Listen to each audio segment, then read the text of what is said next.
সকলোকে happy Sunday. আজি চাওকচোন ৰ'দটো ইমান চোকাকৈ ওলাইছে।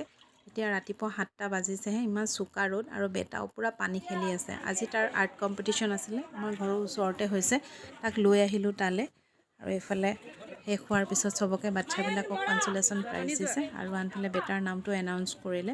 আচলতে বাচ্চাবিলাকক এনেকৈ প্ৰাইজ দিলে সিহঁতি খুব উৎসাহিত হয় আৰু ফূৰ্তিও পায় আৰু বেটাও একদম পূৰা খুচ হৈ গৈছে প্ৰাইজটো পায়। আৰু ঘৰলৈ আহি গৰমত ৰ'ব নোৱাৰি নেমু চৰ্বত খালোঁ আৰু কোমোৰা এটা আছিলে তাকে পিহনাত মাৰি ল'লোঁ। ভাবিলোঁ কিনো বনাওঁ, একদম চিম্পলকৈ বনাওঁ আজি। এয়া মাছ আছিলে আৰু নৰসিংহ দি মাছৰ এখন আঞ্জা বনাওঁ বুলি ভাবিলোঁ।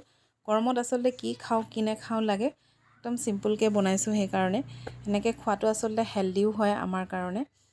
আৰু আনফালে এটা কেৰাহীত লৈ লৈছোঁ মিঠাতেল অলপ দি পেলাই, এইফালে ফোৰণ মাৰি লৈছোঁ সৰিয়হৰ আৰু অলপ বিলাহী দি দিছোঁ।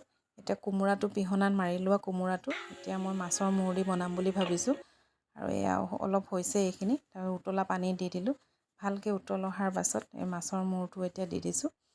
খুব ভাল লাগে আচলতে এনেকৈ খাই, অকণমান টেঙাৰ আঞ্জা হ'লে গৰমত খুব ভাল লাগে। আৰু এয়া আজি আমাৰ ছানডে থালি ৰেডি, কোমোৰা আৰু মাছৰ মূৰ আৰু এইফালে নৰসিংহ আৰু মাছ ফ্ৰাই আৰু পেটু ভাজি। মোৰ আজি ছানডে থালিখন কেনেকুৱা লাগিলে বাৰু প্লিজ কমেণ্টত জনাব। আজিলৈ বাই।